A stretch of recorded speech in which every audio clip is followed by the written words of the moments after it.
Welcome back to my YouTube channel Chanakya physics lecture 7। आज हम यहाँ पर ऑब्जेक्टिव और numerical based on resistance property यानी रेजिस्टेंस के गुणों के आधार पर जो ऑब्जेक्टिव और न्यूमेरिकल प्रश्न होंगे उनको देखेंगे। तो पहला प्रश्न आपके स्क्रीन के सामने है, यदि किसी चालक की लंबाई दोगुनी कर दी जाए तो उसका प्रतिरोध हो जाएगा। ये क्वेश्चन आसानी से बनेगा। R बराबर प्रतिरोध बराबर हम जानते हैं रो प्रतिरोधकता, L लंबाई और A क्षेत्रफल होता है। तो पदार्थ का प्रतिरोध रो कांस्टेंट, इसका क्षेत्रफल कांस्टेंट, इसकी लंबाई बढ़ रही है तो इसका मतलब R समानुपाती क्या होगा, L। अगर लंबाई दोगुनी हो जाए तो इसका प्रतिरोध भी क्या हो जाएगा, दोगुना हो जाएगा। तो इसका क्या मतलब हुआ, R2 बाय R1 बराबर L2 बाय L1। R2 अंतिम प्रतिरोध, R1 प्रारंभिक प्रतिरोध, L2 अंतिम लंबाई और L1 प्रारंभिक लंबाई। तो प्रारंभिक लंबाई, अंतिम लंबाई जो है ये प्रारंभिक लंबाई की दोगुनी हो जाएगी। तो L2 2L1 बाय L1 और L1 कैंसिल हो जाएगा तो क्या हो जाएगा, हमारा आंसर 2 हो जाएगा। तो R2 बराबर क्या हो जाएगा, 2R1। तो बीच ऑप्शन इज करेक्ट, दोगुनी हो जाएगी। नेक्स्ट क्वेश्चन, यदि किसी चालक का क्षेत्रफल दोगुना कर दिया जाए। दोस्तों इस क्वेश्चन में क्या था कि लंबाई दोगुनी कर दी जाए और यहाँ क्या है, क्षेत्रफल दोगुनी कर दी जाए तो उसका प्रतिरोध क्या हो जाएगा। तो सेम सूत्र पर हम चलेंगे। R बराबर क्या होता है, रो L बाय A। रो और L यहाँ कांस्टेंट हो जाएगा और A वेरी कर रहा है, A बदल रहा है, तो R हमारा क्या हो जाएगा, व्युत्क्रमानुपाती क्या हो जाएगा, क्षेत्रफल के। R व्युत्क्रमानु क्या हो जाएगा, क्षेत्रफल के। तो यहाँ हो जाएगा R2 बाय R1 बराबर हो जाएगा A1 बाय A2। व्युत्क्रमानुपाती में ये उलट जाएगा A1 बाय A2। तो अंतिम क्षेत्रफल जो है वो हमारा क्या है, प्रारंभिक क्षेत्रफल के दोगुना है। तो यहाँ हो जाएगा A1 बाय 2A1। तो A1 कट जाएगा तो ये क्या हो जाएगा, 1 बाय 2। यानी कि चूंकि क्षेत्रफल जो है A के व्युत्क्रमानुपाती है, चूंकि क्षेत्रफल A के व्युत्क्रमानुपाती है तो क्षेत्रफल अगर दोगुना होगा तो लंबाई घटेगी। व्युत्क्रमानुपाती में अगर कोई राशि बढ़ती है तो उससे संबंधित राशि घटती है, जबकि समानुपाती में अगर एक राशि बढ़ती है तो दूसरी राशि भी बढ़ेगी। बढ़ते हैं अगले प्रश्न की ओर। अगला प्रश्न आपके स्क्रीन पर है, यदि किसी चालक की लंबाई दोगुनी और क्षेत्रफल 3 गुनी कर दी जाए, लंबाई दोगुनी और क्षेत्रफल 3 गुनी कर दी जाए तो उसके पदार्थ का प्रतिरोध का अनुपात क्या होगा, लंबाई दोगुनी और क्षेत्रफल 3 गुनी। इसका मतलब L2 जो है वो हो जाएगा 2L1 और हमारा A2 जो है वो हो जाएगा 3A1। प्रारंभिक लंबाई की L2 दोगुनी और प्रारंभिक क्षेत्रफल का A2 अंतिम क्षेत्रफल दोगुनी हो जाएगा। तो हमसे पूछ रहा है कि R2 बाय R1 क्या होगा। अब देखिए R समानुपाती होगा L बाय A के, चूंकि R बराबर क्या होता है, रो L बाय A। तो यहाँ रो फिक्स क्वांटिटी है, L और A वेरिएबल है, तो R समानुपाती हो जाएगा L बाय A के। तो क्या होगा हमारा R2 बाय R1 बराबर हो जाएगा L2 बाय L1 बटे A2 बाय A1। ठीक है, जरा ठीक से देखिए, L2 बाय L1 हो जाएगा 2 और A2 बाय A1 हो जाएगा 3। तो R2 बाय R1 हमारा क्या हो गया, 2:3। तो कौन सा ऑप्शन करेक्ट होगा हमारा, ये। इसी तरह से आपको कोई भी प्रश्न आ सकते हैं, आपको सिर्फ लंबाई 2 गुना कर सकता है या क्षेत्रफल 2 गुना कर सकता है, लंबाई 3 गुना कर सकता है, क्षेत्रफल 4 गुना कर सकता है, या दोनों को मिक्स करके दे सकता है कि लंबाई 2 गुनी हो जाए, क्षेत्रफल 3 गुनी हो जाए। या कभी कभी आपको ये दे देगा, किसी चालक का प्रतिरोध 10 ओम है, सपोज इस क्वेश्चन में आपको दे दिया R1 बराबर 10 ओम और पूछ रहा है कि R2 क्या होगा। तो R2 क्या हो जाएगा हमारा 2/3, R2 बाय R1 बराबर 2/3। तो R2 हमारा क्या हो जाएगा यहाँ पर 10 गुने 2/3, तो इतना ओम आ जाएगा। हो सकता है किसी प्रश्न में आपको R1 दिया हो और कह रहा होगा कि R2 क्या होगा, ये निकालने के लिए तो आप इस प्रकार से निकाल सकते हैं। इस प्रकार से कई ऑब्जेक्टिव अब इस पर बना सकते हैं। क्षेत्रफल और लंबाई को वेरी कर सकते हैं, दोनों को वेरी कर सकते हैं। चलिए अगले ऑब्जेक्टिव क्वेश्चन की ओर हम लोग चलते हैं। यदि किसी चालक की त्रिज्या दोगुनी कर दी जाए, यहाँ पर ना क्षेत्रफल दे रहा है ना लंबाई दे रही है, क्या दे रहा है, त्रिज्या दोगुनी कर दी जाए तो उसका प्रतिरोध क्या होगा। अब मान लेते हैं कोई चालक हमारा इस तरह से है, ठीक है, एक वायर है तो इस तरह से है, और इस वायर का जो ये वृत्ताकार भाग होगा इसकी त्रिज्या आपको क्या कर दी गई है, R2 बराबर 2R1, यानी कि इसको क्या कर दिया गया है, मोटा कर दिया गया है, ठीक है। अगर इसकी त्रिज्या दोगुनी कर दी जाए तो कह रहा है कि R1 की तुलना में ये R1 हमारी ये दूरी और ये दूरी हमारी R2 हो गई, तो R1 हमारा क्या हो जाए, R2 हमारा क्या हो जाएगा 2R1। तो कह रहा है कि अगर इसकी त्रिज्या दोगुनी कर दी जाए तो इसके अनुप्रस्थ काट का क्षेत्रफल ये A हो गया, ये इसकी लंबाई L हो जाएगी, और हम जानते हैं कि R बराबर क्या होता है, रो L/A, ठीक है, लंबाई उतनी ही है। त्रिज्या अगर बढ़ेगी या घटेगी तो क्षेत्रफल बढ़ेगा या घटेगा, यानी कि R जो है हमारा व्युत्क्रमानुपाती होगा क्षेत्रफल के, और क्षेत्रफल हमारा क्या होता है, क्षेत्रफल हमारा होता है पाई R²। ये वृत्ताकार भाग का क्षेत्रफल क्या होगा हमारा, पाई R²।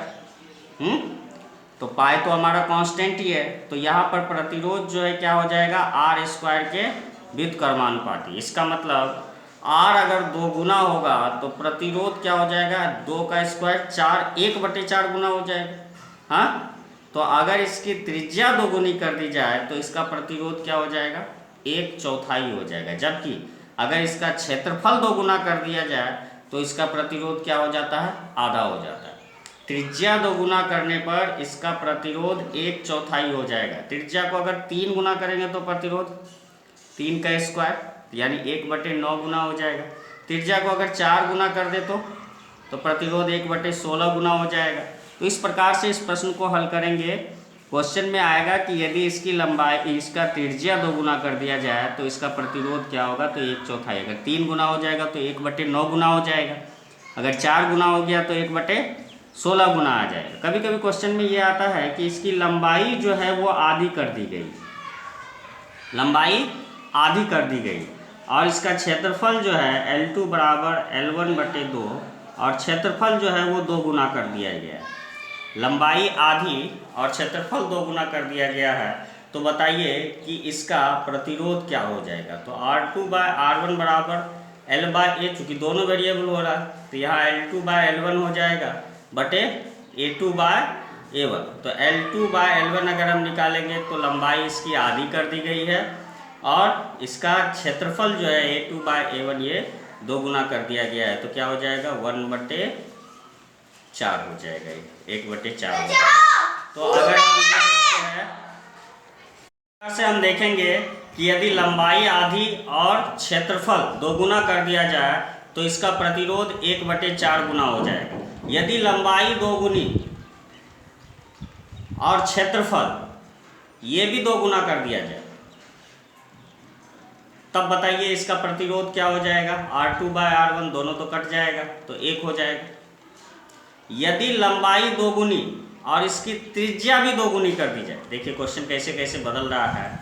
यदि लंबाई क्या हो जाएगी 2 गुनी और इसकी त्रिज्या जो है वो भी 2 गुनी कर दी जाए, तब बताइए क्या हो जाएगा। त्रिज्या जब 2 गुनी होगी तो त्रिज्या जो है वो किसके समानुपाती होता है, जो क्षेत्रफल है वो R² के समानुपाती होता है। इसका मतलब क्या हो जाएगा कि जो हमारा प्रतिरोध R है, जो हमारा प्रतिरोध R है वो R बराबर रो L/A, यानी कि R जो है वो समानुपाती हो जाएगा L/A के, यानी R जो है वो समानुपाती हो जाएगा L/R² के।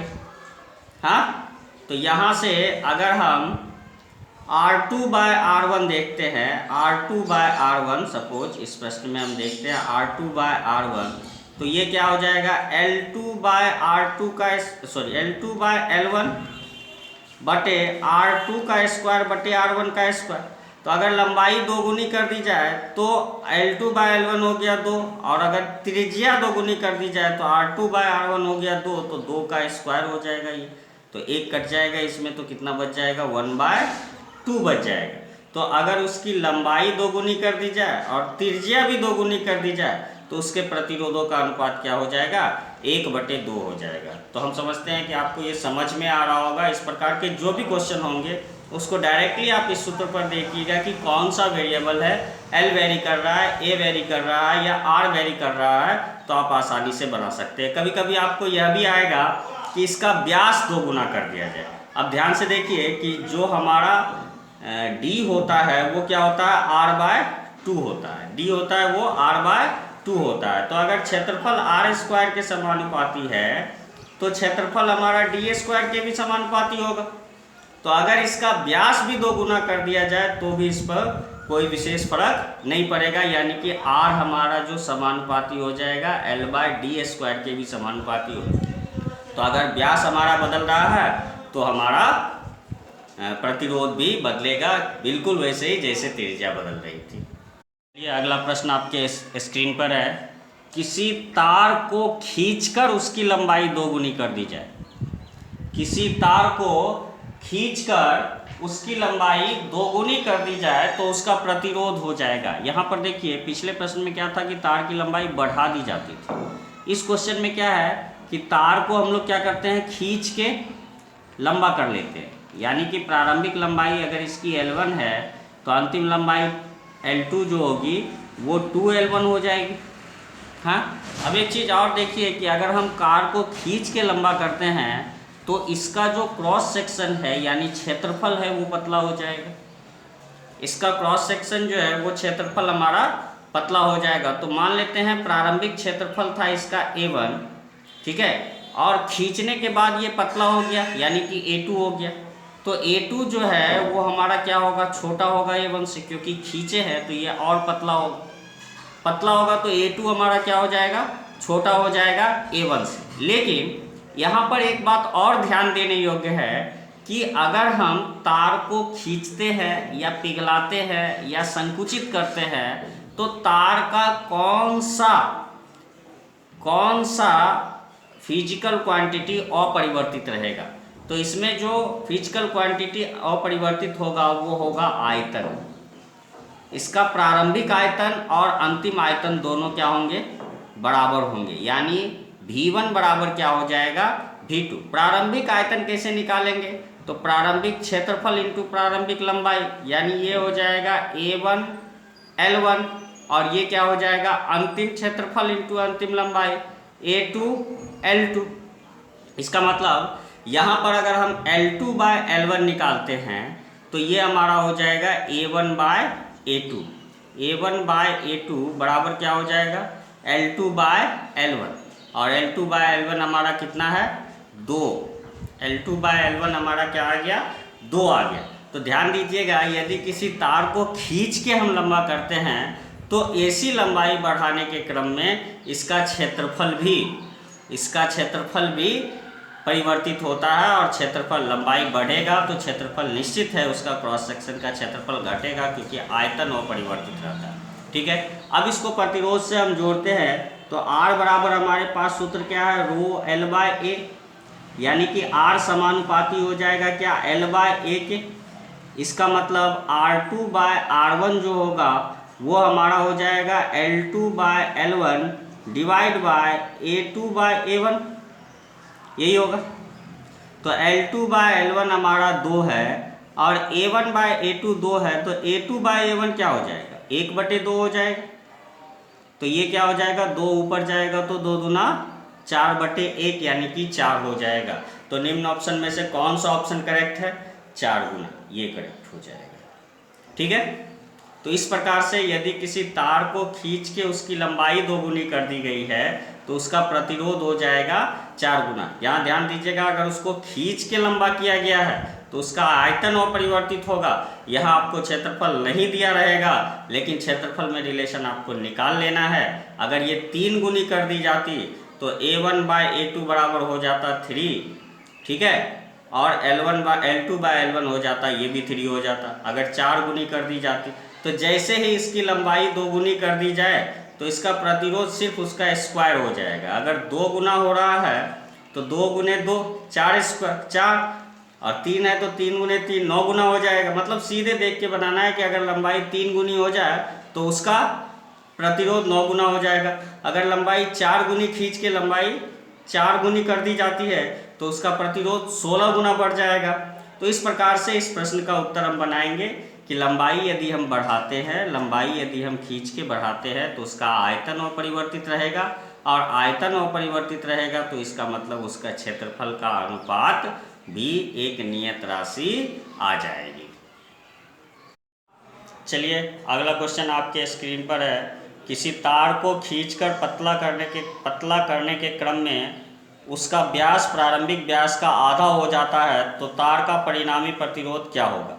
तो यानी यहाँ पर कह रहा है कि उसका व्यास जो है वो प्रारंभिक व्यास का क्या हो जाता है, आधा हो जाता है। तो मान लेते हैं कि अंतिम व्यास क्या है, D2 है, तो वो प्रारंभिक व्यास D1 का क्या हो जाएगा, आधा हो जाएगा। ठीक है, खींचने के क्रम में जब इस प्रतिरोध को हम खींचते हैं तो निश्चित है इसका व्यास जो है घटेगा और लंबाई इसकी बढ़ेगी। तो पिछले क्वेश्चन की तरह इसमें भी हम L1 और L2 में रिलेशन निकालते हैं। तो हम ये जान रहे हैं कि आयतन क्या होगा, अपरिवर्तित होगा। जब हम इसको खींचेंगे या कंप्रेस करेंगे या पिघला के दूसरी आकृति बनाएंगे तो एक चीज़ तो है कि चालक का आयतन जो है वो कांस्टेंट रहेगा, आयतन अपरिवर्तित होगा। तो आयतन को अगर V1 प्रारंभिक आयतन से सूचित करें तो V2 अंतिम आयतन। अगर प्रारंभिक क्षेत्रफल A1 और प्रारंभिक लंबाई L1 है और अंतिम क्षेत्रफल A2 और अंतिम लंबाई L2 है तो A1/L1 बराबर A2/L2। ये हमने पिछले प्रश्न में भी देखा था। अब A जो है वो क्या होता है, पाई d²/4 होता है। A क्या होता है हमारा, पाई d² व्यास के रूप में, पाई d²/4। तो A1 हो जाएगा पाई d1²/4 और A2 हो जाएगा पाई d2²/4 बराबर L1/L2। इसको हम कैंसिल करेंगे तो L1/L2 बराबर हमको क्या आ जाएगा, 4 आ जाएगा। L1/L2 बराबर हमको क्या आ जाएगा, 4 आ जाएगा। अब चूंकि हमको परिणामी प्रतिरोध निकालना है तो R बराबर होता है रो L/A। रो कांस्टेंट है तो इसका मतलब R जो है समानुपाती होगा L/A के, और A जो है हमारा R² के समानुपाती होता है और R जो है हमारा D के समानुपाती होता है। तो R जो है समानुपाती हो जाएगा L/D² के। तो R2/R1 निकालेंगे तो L2/L1 डिवाइड बाय D2/D1 का होल स्क्वायर। तो L2/L1 हमारा कितना आ गया, 4 आ गया। L2/L1 हमारा कितना आ गया, 4 आ गया। और D1/D2 कितना आ जाएगा, D2/D1 हमारा क्या आ जाएगा, 1/2 आ जाएगा। तो 4 गुने 4, तो ये क्या हो जाएगा हमारा, 16 हो जाएगा। सॉरी, यहाँ पर L1/L2 की जगह पर L2/L1 होगा हर जगह, L2/L1, L2/L1। तो L2/L1 हमको आ गया 4, L2/L1 हमको क्या आ गया, 4। और D2/D1 अगर यहाँ से हम निकालते हैं तो 1/2 का होल स्क्वायर, D2/D1 1/2 का होल स्क्वायर हो जाएगा क्योंकि इसका स्क्वायर है। तो 4 और 1/2 का स्क्वायर 1/4 ऊपर जाएगा तो ये 4 हो जाएगा। तो 4 4 16। तो R2/R1 बराबर 16 है तो R2 बराबर क्या हो जाएगा, 16 R1 हो जाएगा। तो इसका मतलब जो परिणामी प्रतिरोध होगा वो कितना ओम हो जाएगा। यदि यही क्वेश्चन में दिया है प्रारंभिक प्रतिरोध 2 ओम है तो बताइए अंतिम प्रतिरोध क्या होगा। तो अंतिम प्रतिरोध कितना हो जाएगा, 32 ओम हो जाएगा। अगर परिणामी प्रतिरोध 3 ओम है तो अंतिम प्रतिरोध कितना हो जाएगा, 16 48 ओम आ जाएगा। उस तरह से प्रतिरोध का मान चेंज करने पर क्वेश्चन भी हमारा परिवर्तित होता रहेगा। इस तरह के क्वेश्चन आपके बिहार बोर्ड के एग्जाम में निश्चित ही आते हैं, जहाँ पर या तो लंबाई दोगुनी कर दी जाती है या क्षेत्रफल या त्रिज्या या व्यास कर दिया जाता है। कभी कभी उसको खींच के लंबाई या व्यास को परिवर्तित कर दिया जाता है। तो इस तरह के सारे क्वेश्चन का जवाब हमको यहीं से मिलेगा। खींच के जब हमको बनाना होगा तो एक चीज़ हम ध्यान रखेंगे, आयतन अपरिवर्तित रहेगा। तो इस प्रकार से मुझे लगता है कि बिहार बोर्ड के एटलीस्ट सारे प्रश्न, इसके साथ साथ कॉम्पिटिटिव एग्जामिनेशन के क्वेश्चन भी इससे हार्ड नहीं आते हैं, ये आपसे ज़रूर बनेंगे। कुछ प्रश्न जो है वो अवकलज से आते हैं, डिफरेंशिएशन से आते हैं, इसमें उन प्रश्नों को भी हम देखते हैं। दोस्तों, प्रतिरोध से संबंधित प्रश्नों को हम लोग अगले क्लास में देखेंगे। प्रतिरोध से संबंधित डिफरेंशिएशन के क्वेश्चन और इससे संबंधित कुछ और टॉपिक्स, इसका श्रेणी क्रम और समांतर क्रम संयोजन और उससे बने प्रश्नों को हम लोग अगले सेशन में देखेंगे। हम चाहेंगे कि अगर आपको ये वीडियो अच्छा लगा होगा तो प्लीज़ लाइक या सब्सक्राइब जरूर करें। Thank you for watching this video. हम आपके लिए नए नए वीडियो ज़रूर लेके आएंगे, तो प्लीज़ एंड प्लीज़ इसे सब्सक्राइब जरूर करें। Thank you.